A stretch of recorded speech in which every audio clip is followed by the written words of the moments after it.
En novembre 2018, la SNCF nous réserve une surprise en gare de Lyon. Pour les 160 ans de relations diplomatiques entre la France et le Japon, un stand est en effet mis en place pour permettre de goûter à la cuisine japonaise et à la vraie cuisine japonaise, plus spécialement les bento. Et ce qui nous intéresse se trouve dans le hall 2 de la gare. C'est dans le hall 2 de la gare de Lyon que l'on trouve le stand d'Ekiben. Alors Ekiben, c'est Eki, ça veut dire gare en japonais, Ben c'est pour bento, c'est la contraction des deux. Voilà, c'est marqué au-dessus d'ailleurs, bento de la gare. C'est vraiment le repas que l'on mange uniquement dans le train. C'est très bien expliqué. Quand on prend le train, quand on prend le TGV, on a toujours le même menu en général. La différence avec l'Ekiben, c'est que le menu change selon les régions, c'est toujours des spécialités très locales. Et c'est un partenariat qui est fait à l'occasion des 160 ans des relations diplomatiques entre la France et le Japon. Et c'est fait avec la société des chemins de fer, une des sociétés des chemins de fer japonais. Alors les produits sont frais, d'ailleurs la quantité est limitée par jour. Le magasin ouvre le matin vers 8h30 et ferme le soir à 19h30 avec un certain nombre de bento qui sont vendus au fur et à mesure de la journée. Et quand c'est épuisé, c'est épuisé. On a une petite spécificité qui est très japonaise, c'est-à-dire que les plats sont exposés en version plastique, mais ça permet de se faire une idée de ce à quoi va ressembler le bento. Par exemple, ici, on a le spécial Shinkansen. Shinkansen, c'est le TGV japonais. Et là, d'ailleurs, on a un petit prospectus ici qui le montre. Il y a plusieurs versions de Shinkansen. Et de mémoire, c'est la version au poulet, c'est ça.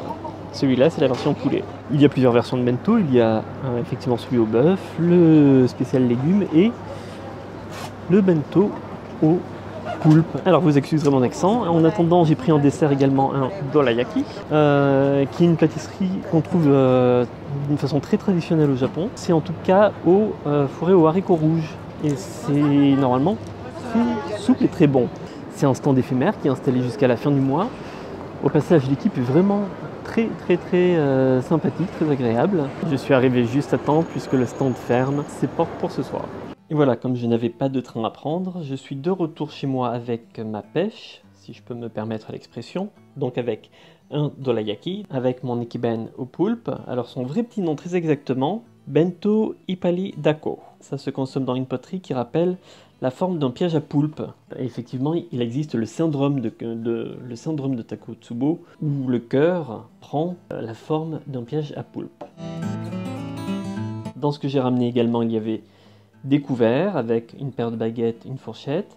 Ça, c'est un peu ma baguette à titre très personnel. Et puis donc deux guides.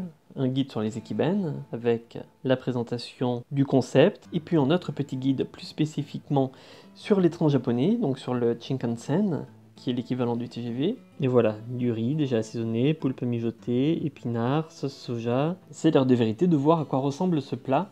Ouverture. Ah, ben voilà, surprise. C'est beau.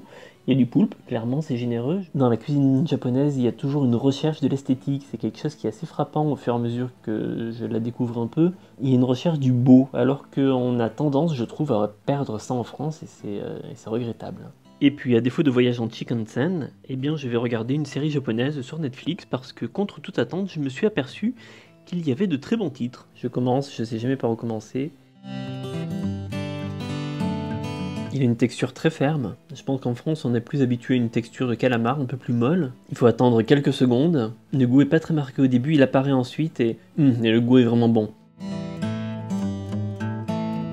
Il est beaucoup plus gluant, il a énormément de goût. Il y a un changement de texture d'un ingrédient à l'autre. On passe de quelque chose de spongieux à quelque chose de plus dur. Une grande variété. Et un peu d'épinards. Voilà, et en dessous du riz assaisonné. Alors que je n'attendais plus rien, enfin je pensais trouver que du riz, et ben voilà une petite surprise tout au fond. Bonjour toi, c'est le petit cadeau bonus. Ben, c'est une petite quenelle de poisson, toute tendre. Curieux de savoir s'il y en a une autre, mais non. Et puis petite surprise, j'allais me débarrasser du papier qui recouvrait le pot. Puis juste en le retournant, eh ben il y a toute une explication.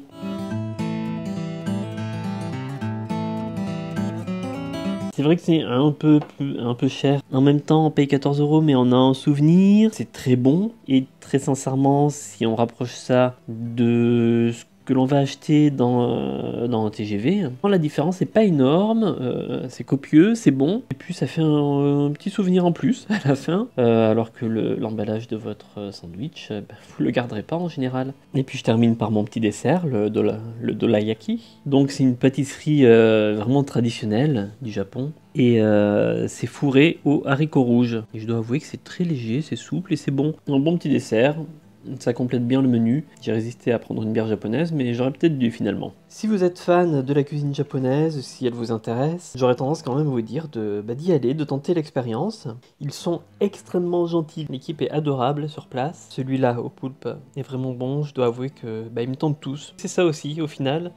C'est un petit cadeau que l'on garde avec soi, un petit souvenir. Souvenir du voyage normalement, mais un souvenir gustatif et un souvenir de l'opération. A bientôt sur Frigo & Co.